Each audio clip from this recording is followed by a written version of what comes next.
ऐसे। तो इसने यहाँ नकली यहाँ एक अलग से ब्लॉक है, यहाँ पर ये लॉक लगा रखा है। प्रत्येक इस सर्कल से निकलने की प्रत्येक भंवर गुफा है, प्रत्येक में। इस एक ब्रह्मांड से निकलने की भी भंवर गुफा है, इस फिर महाब्रह्मांड से निकलने की भी भंवर गुफा है, और इस सारे से निकल कर इसमें प्रवेश करने की प्रत्येक में भंवर गुफा है। जब हम सतलोक में जाएंगे और सात संग ब्रह्मांड इस अक्षर पुरुष के पार करेंगे, वहाँ भी लास्ट में एक भंवर गुफा आएगी। इस काल ने उसकी तकरीबन नकल कर रखी। तो ये यहाँ बैठा है शिखर शून्य में सबसे ऊपर।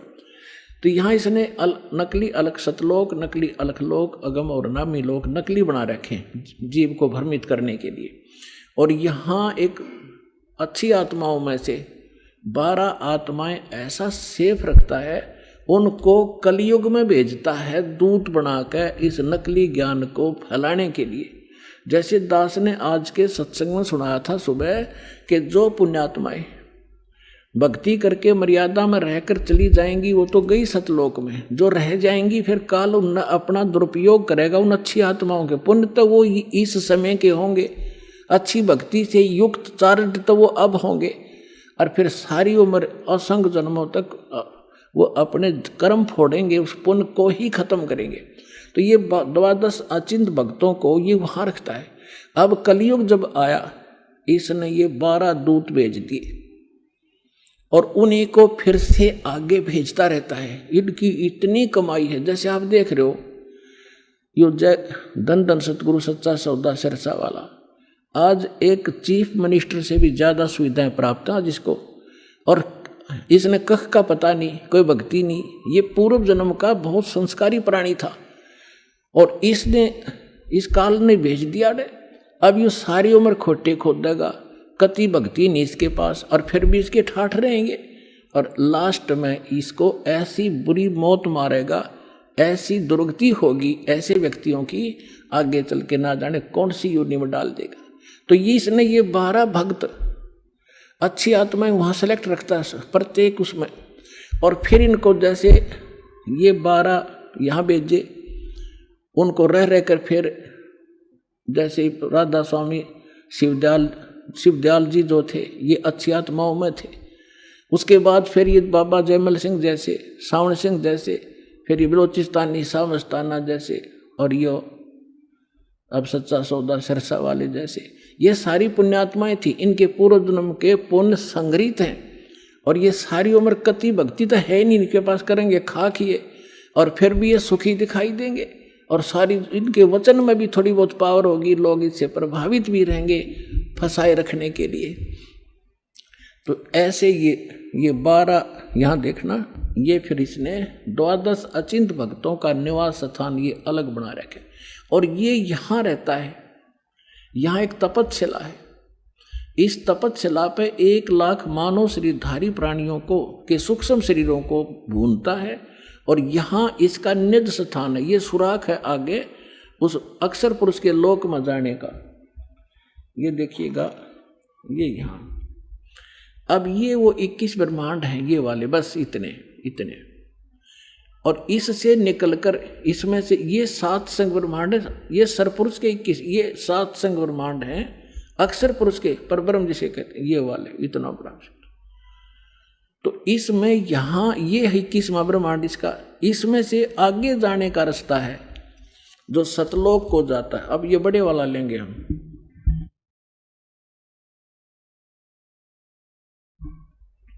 अब ये 21वां ब्रह्मांड है, ये देख पूरे ब्रह्मांड देखो 21। तो अब ये यहाँ बैठा है, इस यहाँ एक रास्ता है, ये 11वां द्वार है, ये 11वां द्वार, और इस 11वें द्वार को इसने स्वयं रोक रखा। यहाँ बैठा है ये, कोई भी प्राणी यहाँ से नहीं जा सकता, यहाँ से वही जा सकता है जिसको कबीर परमेश्वर लेकर जाएंगे, और परमात्मा के वहाँ जाते ही काल का उस द्वार को स्वयं रोके बैठा है। जब वहाँ यहाँ से हम जाएंगे भक्ति इस भगवान के मंत्र के आधार से, तो इसका सिर झुक जाता है ऐसे अपने आप, और इसके सिर पे पैर रख के, और तब हम इस अक्षर पुरुष के लोक में प्रवेश करते हैं। यहाँ काल ने ये वो 11वां द्वार है, और वो अब यहाँ लेंगे हम पूरे ब्रह्मांड। ये 21 ब्रह्मांड काल के हैं, ब्रह्म के, और ये है 11वां द्वार। इसमें प्रवेश किए ये अक्षर पुरुष के 7 शंख ब्रह्मांड हैं, ये छोटे छोटे 7 शंख ब्रह्मांड, और ये है वो 12वां द्वार। ये है 12वां द्वार। इससे प्रवेश पार करके तब हम यहाँ सतलोक में परमात्मा के चरणों में पहुँचेंगे।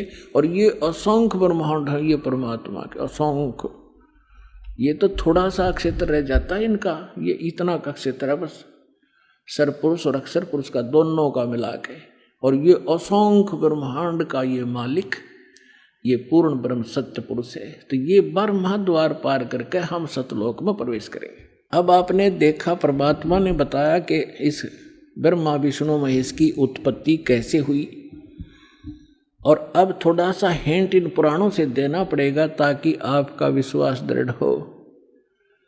पुण्यात्माओं, यदि इस जीवन में आपको कोई विशेष काम है तो ये है परमात्मा को समझना, जानना और मोक्ष प्राप्त कराना।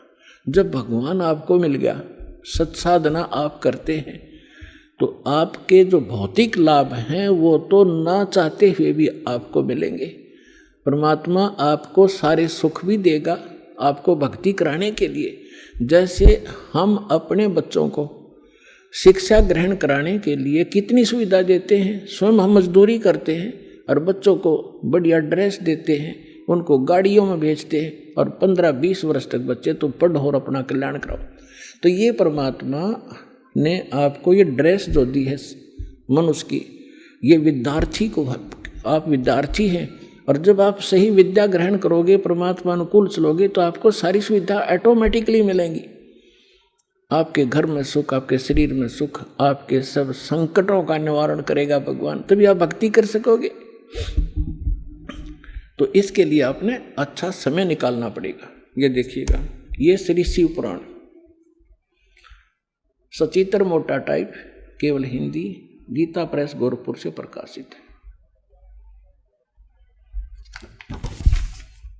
इसके कौन है संपादक? हनुमान प्रसाद पोदार।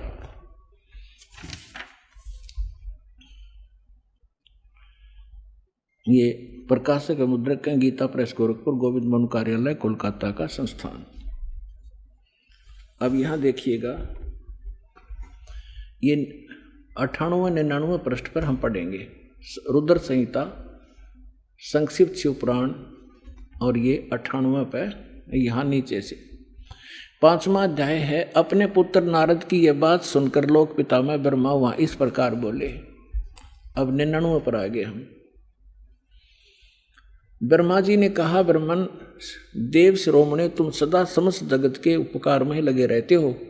तुमने लोगों के हित की कामना से बहुत उत्तम बात पूछी। अब नारद जी ने क्या पूछा था कि पिताजी, अपने पिता ब्रह्मा से, कि मुझे सृष्टि रचना सुनाओ। अब यो लगा सृष्टि रचना सुनाना। देखिएगा, जिस समय समस्त चराचर जगत नष्ट हो गया था, सर्वत्र केवल अंधकार ही अंधकार था, न सूर्य थे न चंद्रमा आदि आदि, उस समय तत् सत ब्रह्म, इस श्रुति में जो सत सुना जाता है एकमात्र वही शेष था। ठीक, अब ये देखिए क्या सट्टे मारेगा है। क्योंकि पुण्यात्मा ये 100 पृष्ठ पा गया। आपको थोड़ा सा हिंट दे दूं कि परमात्मा जब प्रथम सतयुग में आए थे, इन तीनों को मिले थे, ब्रह्मा जी को, विष्णु जी को, शिव जी को। इन्होंने मालिक से ज्ञान एक संत रूप में, ऋषि रूप में, और इन्होंने ये ज्ञान सुना था परमात्मा से। अब ब्रह्मा जी परमात्मा वाले ज्ञान को कुछ अपनी अटकल को मिला के कैसे वो सृष्टि रचना बता रहा है। देखिएगा, जिस परब्रह्म के विषय में ज्ञान और अज्ञान से युक्त पूर्ण युक्तियों द्वारा इस प्रकार विकल्प किए जाते हैं, उसने कुछ काल के बाद द्वितीय की इच्छा प्रकट की। उसके भीतर एक से अनेक होने के संकल्प उदित हुआ। तब उस निराकार परमात्मा ने अपनी लीला शक्ति से अपने लिए एक मूर्ति की कल्पना की। अब ये के सट्टे मारे है, नो कहो वैसे तो परमात्मा निराकार है, वो ये ब्रह्म निराकार कहे, और उसने कहते फिर वो सदाशिव के रूप में आ गया। वो सदाशिव कौन है देखिए उनका। अब ये कहते हैं जो मूर्ति रहित परम ब्रह्म है, उसकी मूर्ति भगवान सदाशिव हैं, ये काल ने सदाशिव के हैं, आगे क्लियर भी होगा। अर्वाचीन और प्राचीन विद्वान उन्हीं को ईश्वर कहते हैं। उस समय एकाकी रहकर स्वेच्छानुसार विहार करने वाले सदाशिव ने अपने विग्रह से एक स्वरूप भूता शक्ति की सृष्टि की, जो उनके अपने श्री अंग से कभी अलग होने वाली नहीं थी। अब ये क्या कह रहा है ब्रह्मा जी, अपने विग्रह से उस काल रूपी ब्रह्म ने, सदाशिव ने अपने शरीर से एक स्त्री उत्पन्न की, जो उसके श्री अंग से कभी अलग होने वाली नहीं थी, अलग कर दी। यह देख, अपने विग्रह से स्वयं ही एक स्वरूप भूता शक्ति की सृष्टि की, जो उनके अपने श्री अंग से कभी अलग होने वाली नहीं थी। उस पराशक्ति को प्रधान और प्रकृति, गुणवती माया, प्रकृति भी कहते हैं उस दुर्गा को। बुद्धि तत्वों की जननी तथा विकार रहित बताया गया है। उस शक्ति, वह शक्ति अंबिका दुर्गा कही गई है। उसको प्रकृति, ये ध्यान रखना, दुर्गा को प्रकृति भी कहते हैं, जो गीता में आपको दिखाया था। अभी आपको श्रीमद् भगवद गीता अध्याय नंबर 15 के श्लोक नंबर 3 से 5 में 3, 4, 5 में स्पष्ट किया था कि ये काल कहता है, ये प्रकृति तो सभी की माँ जानो और मैं सबका पिता, मैं इसके अंदर बीज स्थापना करता हूँ जिससे सबकी उत्पत्ति होती है। और प्रकृति से उत्पन्न ये तीनों गुण, रजगुण ब्रह्मा, सद्गुण विष्णु, तमगुण शिव जी, ये सभी जीवात्मा को कर्मानुसार बांधे रखते। और परमात्मा ने क्या बताया कि नहीं, ये तीन नहीं, ये पांचों मिलकर बांध रहे आपको, और हम इन पांचों मिल जीव अटकाए, युगों युग हम आन छुटाए। अब देखो, उसको प्रकृति सर्वेश्वरी त्रिदेव जननी, तीनों देवताओं की को जन्म देने वाली इनकी माता, नित्या और मूल कारण भी कहते हैं। सदाशिव द्वारा प्रकट की गई उस शक्ति की 8 भुजाएं हैं। होगी ना स्पष्ट? 8 भुजाएं हैं, ये देखिएगा 8 भुजाएं, ये है वो दुर्गा। इसमें तो घड़ी ला रखी, घर की बाहर कितनी ला दो ये, लेकिन है इसकी 8 ही हैं। ये नककता पता नहीं था, किसी 20 मुँह ला दें, किसी 50 ला दें। ये अष्टंगी है, सभी जानते इस बात को, 8 भुजा है। अब देखिएगा, उस शक्ति की 8 भुजाएं हैं। नाना प्रकार के आभूषण उसके श्री अंगों की शोभा बढ़ाते हैं। वह देवी नाना प्रकार की गतियों से संपन्न है और अनेक प्रकार के अस्त्र शस्त्र धारण करती है। एकाकिनी होने पर भी वह माया संयोग वसात अनेक हो जाती है। वे जो सदाशिव हैं उन्हें परम पुरुष, ईश्वर, शिव, शंभु और महेश्वर कहते हैं। ये देखिए, यहाँ आगे अब हम 101 पृष्ठ पे हैं, रुद्र संहिता। अब इस शिव, सदाशिव इस काल की महिमा सुना रहा है ब्रह्मा जी। वे अपने सारे अंगों में भस्म रमाए रहते हैं। उन काल रूपी ब्रह्म ने, आ गया ना स्पष्ट, ये काल रूपी ब्रह्म कहो, सदाशिव कहो, ब्रह्मा विष्णु महेश का पिता कहो, दुर्गा का पति कहो, उन काल रूपी ब्रह्म ने एक ही समय शक्ति के साथ है, नाथ ने, ये गलत मिसप्रिंट है, शिवलोक नामक अक्षेत्र का निर्माण किया। उस उत्तम अक्षेत्र को काशी कहते हैं। आगे देखो, वे प्रिया और जो सबके ऊपर विराजमान है, वे प्रिया और प्रियतम, शक्ति और शिव, दुर्गा और ये काल जो परमानंद स्वरूप हैं, उस मनोरम क्षेत्र में नित्य निवास करते हैं। काशीपुरी परमानंद रूपणी है। मुने शिव और शिवा ने, यानी काल और दुर्गा ने प्रलय काल में भी उस क्षेत्र को अपने सानिध्य से मुक्त नहीं किया।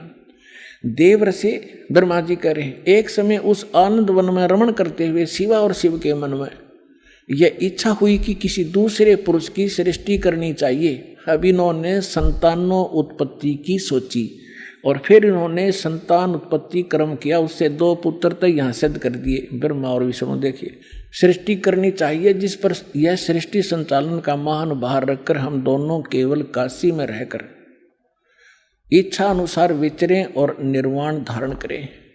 ऐसा निश्चय करके शक्ति सहित सर्वव्यापी परमेश्वर शिव ने अपने वाम भाग के 10वें अंग पर अमृत मल दिया।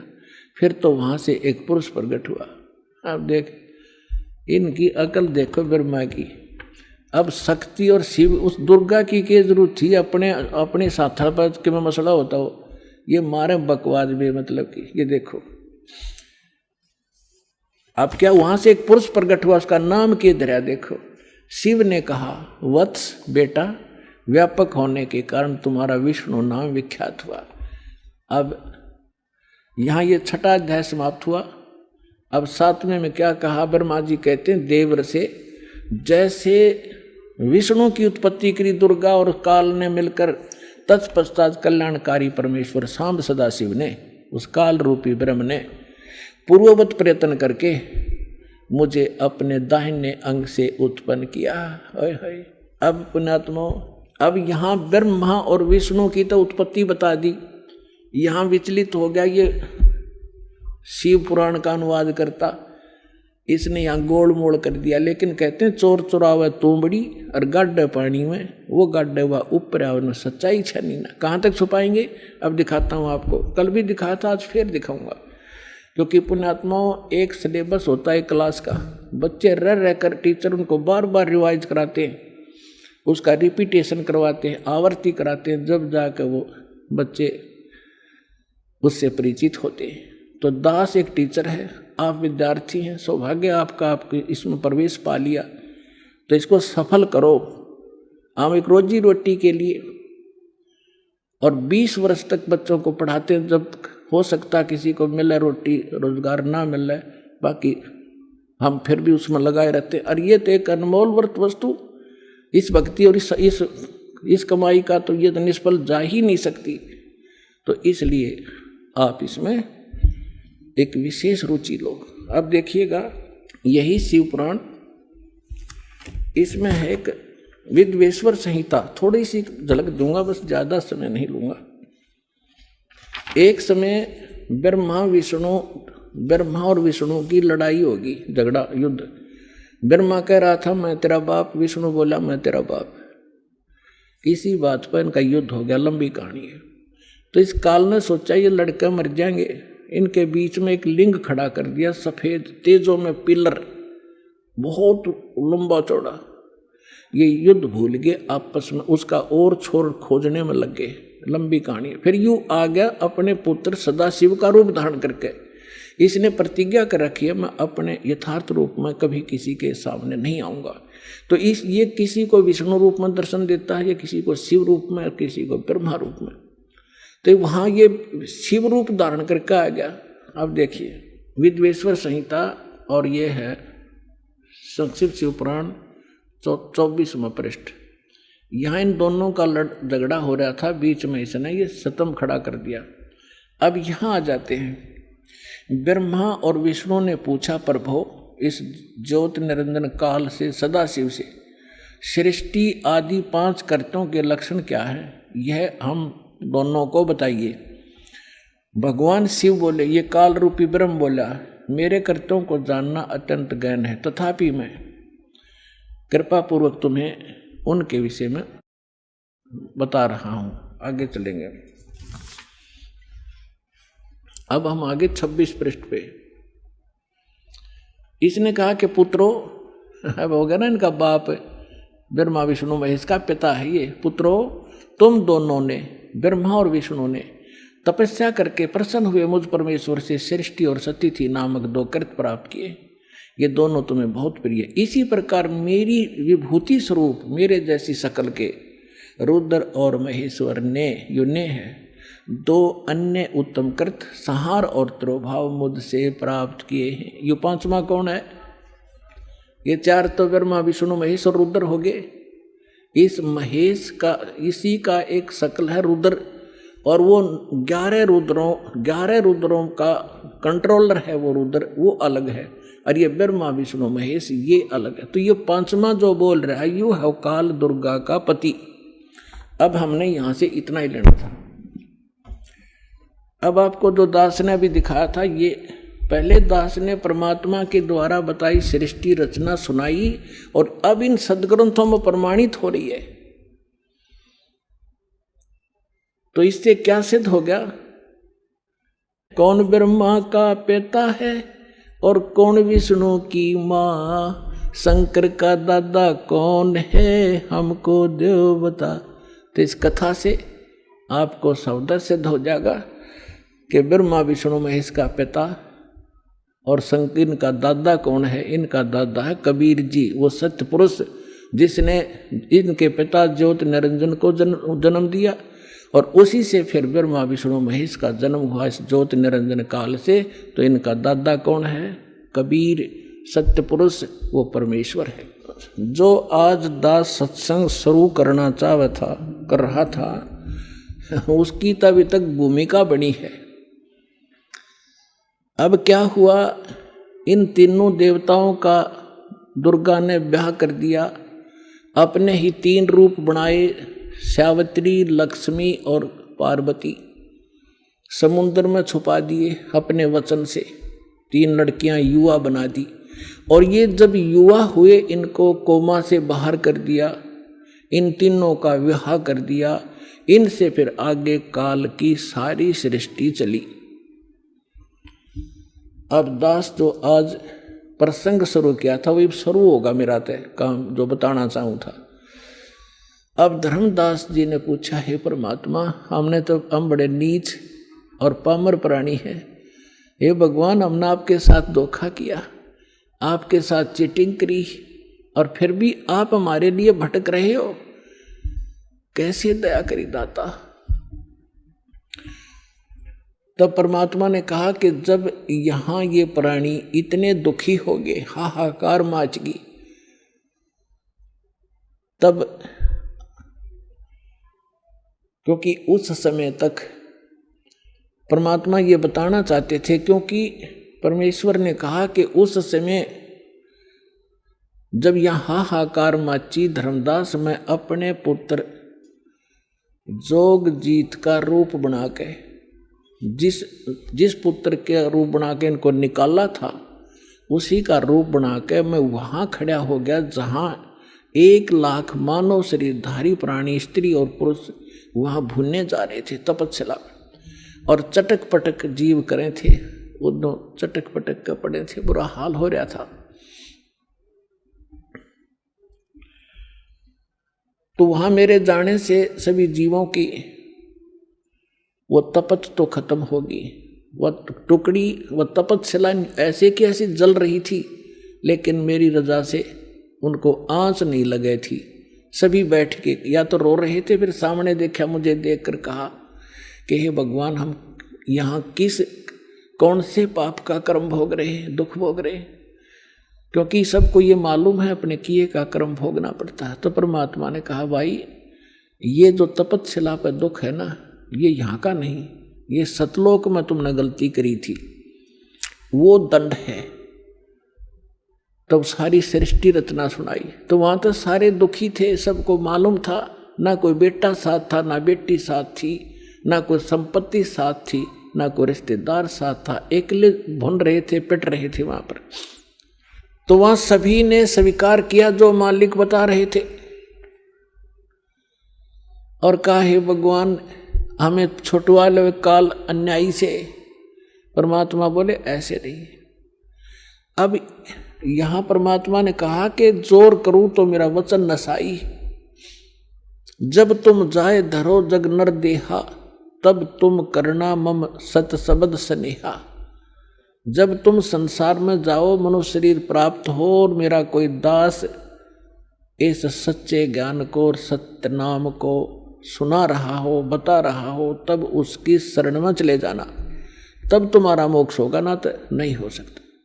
तब उन्होंने कहा कि हे परमात्मा, अब का जन्म मनुष्य का हो गया, पूर्ण संत खोजेंगे और आपकी शरण, आपकी भक्ति कराया करेंगे, और पूजा हम करेंगे नहीं। यहाँ तो ये फिर तीनों गुण इनको परमित कर देते, इनको ज्ञान नहीं, कहाँ थे, कौन जन्मे थे, ऐसा जुल्म कर रखा हमारे साथ। तो फिर क्या हुआ, परमात्मा ने कहा कि वहाँ वो ऋषि में, ऋषि भी वहीं भुन रहे थे, भुनने जा रहे थे, जो यहाँ मंडलेश्वर पाक रहे थे। तब परमात्मा ने कहा, तुम निराकार बताते हो इस काल को, ज्योति निरंजन को, अभी आएगा तुम्हें खाने के लिए। देखो वो आ गया सामने, वो साकार है, नर आकार है, ओछा माथा उसका 2 उंगल का, और ऊंचा ऊंचा स्वर्ण भयंकर सा चेहरा से देव आ रहा सामने। परमात्मा बोला अब तुम जाओ यहाँ से। परमात्मा ने उन सभी को वहाँ से उड़ा दिया। वो आगे अपने कर्माधार से जहाँ पर किसी ने पशु बनना था, पक्षी बनना था, धर्मराज से लेखा कर वो आगे चले गए। अब जब उस काल ने देखा सामने भगवान खड़े, जोगजीत खड़ा है जिसने मुझे निकाला था वहाँ से, इतना तो वो जान गया कि कोई परमात्मा का संदेश लेकर आया है। ये थोड़ा सा उसको डर भी था कहीं यहाँ से भी निकालने ना आ गया वो, मैंने ये गलती, मैं ये इनको दुखी कर रहा हूँ। फिर भी उसने हिम्मत करके पूछा कि जोगजीत तू यहाँ क्यों आया? परमात्मा का कोई वचन है तो मुझे बता, आदेश दे, और आज तुझे मैं ठीक करूँगा। तूने वहाँ से मुझे मार कर निकाला था और आज तू मेरे लोक में कैसे आ गया? तब परमेश्वर के रूप में, जोगजीत रूप में खड़े परमात्मा ने कहा कि परमात्मा का आदेश लेकर मैं आया हूँ और आपने सभी प्राणियों का कैसी दुर्गति कर रखी है, बुरा हाल कर रखा है। कोई गधा बना दिया, कोई कुत्ता बना दिया, किसी की टांग कट गई, किसी को कैंसर हो गई, किसी का बेटा मर गया, किसी की बेटी विधवा, ऐसा जुल्म। तो ये क्या कहता है कि मैं तो सत का राज करता हूँ, जो जैसा कर्म करता अपना भोग रहा है, मैं क्या करूँ। और इसने अपना एजेंट छोड़ रखा मन आत्मा के साथ, ये सारे उल्टे काम करावे और आत्मा के सिर दर दे कि यू इसने कराया। तो परमात्मा ने कहा कि जो निरंजन अब मैं किस लिए आया हूँ ये और बता दूँ? हाँ बता दे। मैं नीचे जाऊँगा और तेरी पोल पाड़ूंगा और बताऊंगा ये भगवान नहीं है, ये काल है, ये तुम्हारा दुश्मन है, तुम्हें अपने आहार के लिए रोके हुए है, तुमसे ही बच्चे पैदा करवाता है, ये खुद खाता है। जैसे कसाई बकरे पाला करता है, नर और मादा बकरे छोड़ देता है, वो उत्पत्ति करते हैं अपनी ममता में और विषय वासनावश होकर, और खाता कसाई है। तो ऐसा है, ये जाकर बताऊंगा। अपनात्माओं, इस बात ने सुनकर भयंकर हो गया काल और परमात्मा कहते धर्मदास मेरे ऊपर ऐसे टूट के पड़ा जैसे अब मार देगा मैंने। और पुण्यात्मा, यहाँ परमात्मा हमें सतर्क करते, हमें याद दिलाना चाहते, कभी भी कोई आपत्ति आवे, आपको जो मंत्र प्राप्त हो, प्रथम हो प्रथम और द्वितीय हो द्वितीय और तीनों मिल रहे हो तो सार नाम का सिमरण करें। ऐसी किसी प्रकार की आपदा हो एक बार जरूर सिमरण याद कर लेना। तो कहा कि मैंने सतनाम का सुमन शुरू किया सांस उश्वास से। तो उसी समय ये काल या तो मुझे मारने के लिए झपटा था, ऐसे गिर गया जैसे पक्षी की पांख कट जाया करे और पड़ा पड़ा तड़प रहा है। ऐसा डर गया कि वहां से भाग के पाताल में गिर गया। तो इसको पाताल से लिया निकाल के मैं और कहा चल ऊपर। तब ये घबरा गया घना, मेरे पैर पकड़ लिए और कहा कोई बात नहीं, आप बेशक नीचे चले जाना, लेकिन एक अर्ज है मेरी, 3 युगों में जीव कम ले जाना और चौथे युग में कितने जीव ले जाना। तो परमात्मा ने कहा ठीक है। और दूसरा ये कहा कि मेरा ज्ञान जो माने वो हमारा, आपके ज्ञान को जो माने वो आपका, बलपूर्वक ना ले जाना। तो परमात्मा ने कहा ठीक है तथास्तु। जब सारे वचन भरवा लिए फिर बदल गया गिरगिट की तरह, कहने लगा कि बेशक चले जाना जोग जी, चौथे युग में इन जीवों को इतना कंडम कर दूंगा, ये भक्ति योग नहीं रहेंगे, इनको सब उल्टी साधना पर लगा दूंगा, देवी देवता पत्थर पहाड़ों की पूजा में इनको व्यस्त कर दूंगा और जब तुम जाओगे तुम्हारी कोई नहीं सुनेगा। परमात्मा बोले आप अपना काम करियो और हम अपना करेंगे। तब क्या कहा था परमेश्वर ने कि चौथा युग जब कलयुग आई तब हम अपना अंश पठाई, काल बंद छूटे नर लोई, सकल सृष्टि परवानिक होई। घर घर देखो बोध विचारा, सतनाम सब ठोर उचारा। 5505 तब ये वचन मेरा होगा साचा। कलयुग बीत जावे जब एता, सभी प्राणी परम पुरुष पद चेता। तो परमात्मा ने कहा था कि चौथा युग जब कलयुग आवेगा तब हम अपना एक दास भेजेंगे। अब वहाँ काल के सामने परमात्मा ने कहा कि हम अपना दास भेजेंगे। और कबीर वाणी चैप्टर में परमात्मा ने धर्मदास जी से, जब धर्मदास जी घने चिंतित हो गए थे कि हे परमात्मा आपने सतनाम और सारनाम गुप्त रख दिया और इसके बिना मोक्ष नहीं हो सकता। आपने मुझ किंकर के ऊपर दया करी दास पे, और 42 वंश भी पीढ़ी बख्श दी, मेरी वंश चलेगा। तो हे परमात्मा सारनाम और सतनाम बिना पार नहीं हो सकते, तो मेरे बच्चे कैसे पार होंगे। ऐसे कलेजा पकड़ कर बैठ गया। परमात्मा ने सोचा भाई ये घना दुखी हो गया। तो परमेश्वर ने कहा कि सुन ले, काल ने क्या कहा था, 12 पंथ करूं मैं साजा, नाम तुम्हारा ले करूं आवाजा। 12 पंथ नाम जो लेगी, हमरे मुख में आन समोही। जाओ जोग जीत संसारा, जीवन माने कहा तुम्हारा। जीव तुम्हारा कहा न माने, हमारी ओढ़ हो बाद बखाने। अब इतना समय नहीं रहा, मैं वो सारे प्रमाण आज नहीं दिखा पाऊंगा आपको कि 12 पंथ कौन कौन से हैं। तो 12 पंथ, 12वां पंथ गरीबदास पंथ बताया है, लिखा कबीर सागर में। तो परमात्मा ने कहा तू चिंता ना करे धर्मदास, जब 5500 वर्ष कलयुग बीत जाएगा तब इस या बिचली पीढ़ी आवेगी, और बिचली पीढ़ी तक यो ज्ञान और तत्वज्ञान और सतनाम सारनाम कति गुप्त रखना है, नहीं तो काल के दूतों का हाथ लग जाएगा, मेरा सारा मिशन खराब हो जाएगा। तब परमात्मा ने देखा कि ये बिल्कुल चिंतित हो गया घना। तब परमेश्वर ने कहा धर्मदास जब साची बताऊं तेरे ते। तब धर्मदास ने कहा कि भगवान आज कितना अच्छा समय है, कलयुग स्टार्ट है सन 1398 में और 1512 तक, और आज भी लोग ना मानते, और आप कह रहे हो आगे तो भयंकर कलयुग पैदा कर देगा, काल ऐसा जुल्म कर देगा, हाहाकार मच जाएगी, इंसान कृतघ्नी हो जाएंगे। तो उस समय कैसे पार होंगे। आज तो आप भी विद्वान हैं और फिर भी ना मान रहे ये लोग। तो परमात्मा ने कहा जब 5500 वर्ष कलयुग बीतेगा और 12वां वंश चल चुका होगा इस काल का, यानी गरीबदास पंथ तक, तो उस 12वें पंथ में मैं आऊंगा स्वयं, और फिर सभी पंथों को खत्म करके एक पंथ बनाऊंगा, और सारी सृष्टि मेरा ही नाम लेगी। तेरे 42 वंश क्या सारी सृष्टि न पार करूंगा धर्मदास, इन 42 की तो चिंता छोड़ तू। तब उसका दिल डटा था, और काल के सामने परमात्मा ने थोड़ा सा भेद रखा कि मैं अपना अंश भेजूंगा, और वो सारे सूरी सृष्टि को, और घर घर देखो बोध विचारा, और सतनाम सब ठोड़ उचारा।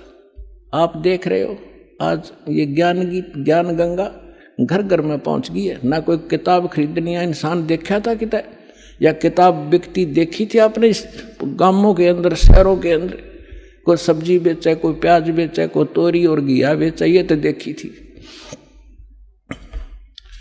तो परमात्मा ने कहा था घर घर देखो बोध विचारा, मेरे इस ज्ञान की चर्चा घर घर में शुरू हो जाएगी, और सारी सृष्टि नाम लेगी, और सतनाम सबको बताया जाएगा, और परमात्मा के उस परम पद की, सतलोक की सबको जानकारी होगी, पूरा विश्व व्यापार करूँगा। तो वो समय आ गया है पुण्यात्माओं, और ये दास है वो परमात्मा का भेजा हुआ दास, और आप सभी पार हो जाओगे। बोलो सतगुरुदेव।